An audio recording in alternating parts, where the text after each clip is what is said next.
Hello अस्सलाम वालेकुम friends, मैं डॉक्टर सरोज अहमद खान हूँ और मैं आज आपको टाइप्स ऑफ डायबिटीज़ के बारे में दूसरा वीडियो बना रहा हूँ।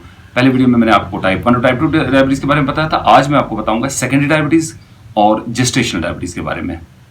तो फ्रेंड्स, मैं जैसे बता रहा था कि ये दो टाइप्स के डायबिटीज़ हैं, जिसमें सेकेंडरी डायबिटीज़ और जेस्टेशनल डायबिटीज़ है।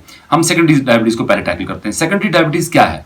सेकेंडरी डायबिटीज़ वो डायबिटीज़ है जो पेशेंट को टाइप 1 टाइप 2 नहीं है, लेकिन उसको और कोई कॉजेज हैं। जैसे किसी का पैनक्रियाज खराब हो गया, जो पैनक्रियाज जिसको लबलब बोलते हैं, जिसमें इंसुलिन निकलता है, जिसमें बीटा सेल्स होते हैं, उसी से इंसुलिन निकलता है, उसी से हमारा शुगर लेवल नॉर्मल पे रहता है। वो पैनक्रियाज ऑर्गन जो है वो अगर डिस्ट्रॉय हो जाए, जैसे उसमें अगर कैल्सिफिकेशन हो जाए, कैल्शियम उसमें चले जाए, या उसमें पैनक्रेटाइटिस हो जाए, किसी को गॉल स्टोन है और 2-4 बार उसको पैनक्रेटाइटिस हो गया, रेकरेंट पैनक्रेटाइटिस हो गया, उसको क्रॉनिक पैनक्रेटाइटिस हो सकता है, उसकी वजह से उसको डायबिटीज हो सकता है। या किसी को खुदा न खास्ता कैंसर है पैनक्रियाज का और उसको पैनक्रियाज निकालना पड़ा, या और किसी रीजन से उसको पैनक्रियाज निकालना पड़ा, तो उन पेशेंट्स को सेकेंडरी डायबिटीज हो जाता है। इसको हम बोलते हैं सेकेंडरी डायबिटीज। और कुछ जेनेटिक डिफेक्ट्स भी हैं जो बचपन से ही हैं, जो छोटे बच्चों को होता है या इवन टीनेजर्स या एडल्ट्स में भी होता है।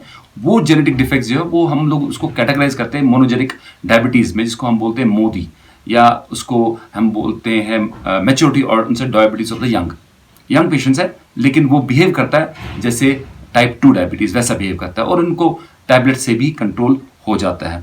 और तीसरा ग्रुप जो है जिनमें डायबिटीज होता है, जिसको सेकेंडरी डायबिटीज बोलते हैं, वो है ड्रग्स। फॉर एग्जाम्पल, किसी को ब्लड प्रेशर की दवाई चल रही है, कॉमन है, थायजाइड्स हम यूज करते हैं, डायजॉक्साइड यूज करते हैं। इन लोगों को अगर क्रॉनिकली बहुत देर तक अगर यूज करेंगे ब्लड प्रेशर की दवाई, इनको डायबिटीज का होने का खतरा होता है। या किसी को स्टेरॉइड चल रहा है, किसी को रूमेटॉइड आर्थराइटिस है, या और किसी बीमारी है, उसको हड्डियों की, जोड़ों की, जिसको बोलते हैं, या रूमेटॉइड आर्थराइटिस बोलते हैं, SLE है, बहुत सारी कंडीशन है। या इवन कोई कैंसर है किसी किस्म का है, या उसको ट्रांसप्लांटेशन किया है, किसी वजह से उसको स्टेरॉइड चल रहा है, लॉन्ग टर्म स्टेरॉइड से डायबिटीज हो जाता है। इस डायबिटीज को भी हम सेकेंडरी डायबिटीज बोलते हैं। और किसी को मिर्गी की तकलीफ है, वो फेनिटोइन ले रहा है, फेनिटोइन डायबिटीज कर सकता है अगर बहुत देर के लिए लिया जाए। तो ये दवाइयां हैं, जो दवाइयों से जो होता है, इसको भी हम सेकेंडरी डायबिटीज बोलते हैं।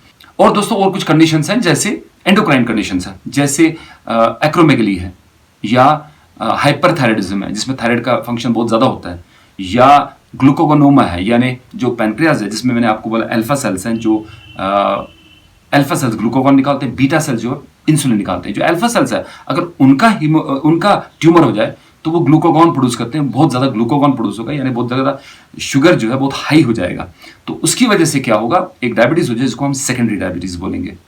और दोस्तों, जो दूसरा टाइप का डायबिटीज है इसमें आज के वीडियो में, वो है जेस्टेशनल डायबिटीज। जेस्टेशनल डायबिटीज क्या है? एक लेडी है, प्रेग्नेंट होती है, उसको अगर पहले महीने में डायबिटीज हो जाए तो ये टाइप 2 डायबिटीज ही माना जाएगा, ये जेस्टेशनल डायबिटीज नहीं है। या कोई लेडी है जिसको पहले से डायबिटीज था और आज वो प्रेग्नेंट हो गई है, तो उसको तो डायबिटीज था और आज वो प्रेग्नेंट हो गई है, ये भी एक नॉर्मल डायबिटीज की तरह उसको हम बिहेव करेंगे और ट्रीट करेंगे, और वो तो डायग्नोज हो चुकी है। लेकिन जेस्टेशनल स्पेशल टाइप का डायबिटीज है, जो प्रेगनेंसी में ही पहली बार होता है, और वो भी 24 वीक्स के बाद होता है, यानी 3rd ट्राइमेस्टर में होता है अमूमन, या 2nd ट्राइमेस्टर के लेट 2nd ट्राइमेस्टर में हो सकता है। इनवेरिएबली हम लोग, यानी ज्यादातर हम लोग इसको चेक करते हैं 24 से 28 वीक्स तक। और ये जो डायबिटीज है, इसको हम जेस्टेशनल बोलते हैं। इसका रिस्क क्या है?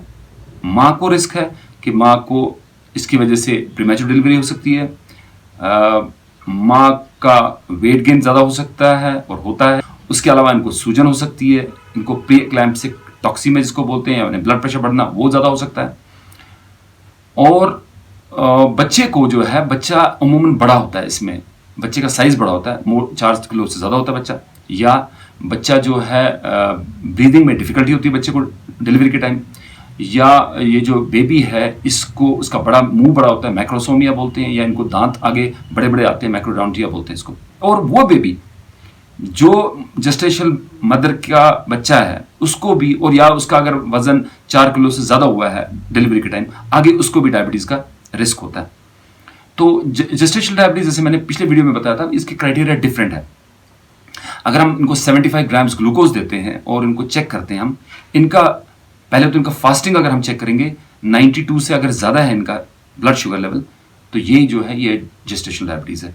अगर हमने इनको 75 ग्राम ग्लूकोज दिया 250 ml पानी में मिला के, और 1 घंटे के बाद हमने चेक किया इनका शुगर, और वो शुगर जो है 180 से ज़्यादा है तो ये जेस्टेशनल डायबिटीज़ है। 2 घंटे के बाद हम चेक करें तो अगर ये शुगर 153 यानी 153 से ज़्यादा है तो ये जेस्टेशनल डायबिटीज़ है।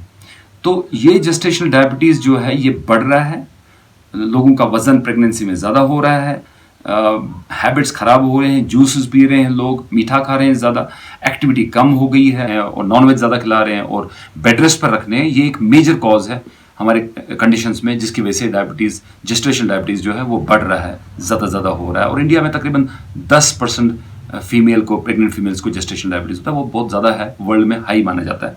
वर्ल्ड स्टैटिस्टिक्स जो है 7% है। और इसकी एक चीज़ है जेस्टेशनल डायबिटीज़ की कि एक टैबलेट आती है मेटफॉर्मिन करके, वो दे सकते हैं और अगर उसे कंट्रोल नहीं हो तो हमको ज़रूरी इंसुलिन ही करना है। सो इससे अगर बचना चाहते हो तो अपना ख्याल रखिए प्रेगनेंसी में। थैंक यू वेरी मच दोस्तों मेरा वीडियो देखने के लिए। अब अगर आपको मेरा वीडियोस अच्छे लगते हैं मेरे तो इनको लाइक कीजिए और मेरे चैनल को सब्सक्राइब कीजिए। और अगर आप चाहते हैं कि आपको नोटिफिकेशन मिलते रहे ताकि आप नए वीडियोस मेरे देखते रहें तो आप बेल आइकन दबाइए, सब्सक्राइब कीजिए मेरे चैनल को और अपने फ्रेंड्स के साथ शेयर भी कर सकते हैं व्हाट्सएप पर, फेसबुक पर, ताकि उन लोगों को भी डायबिटीज़ के बारे में ज़्यादा से ज़्यादा जानकारी होगी। मिलते हैं अगले वीडियो में। अपना ख्याल रखिए, अपने फैमिली का ख्याल रखिए। तब तक के लिए खुदा हाफिज़, have a nice day, bye.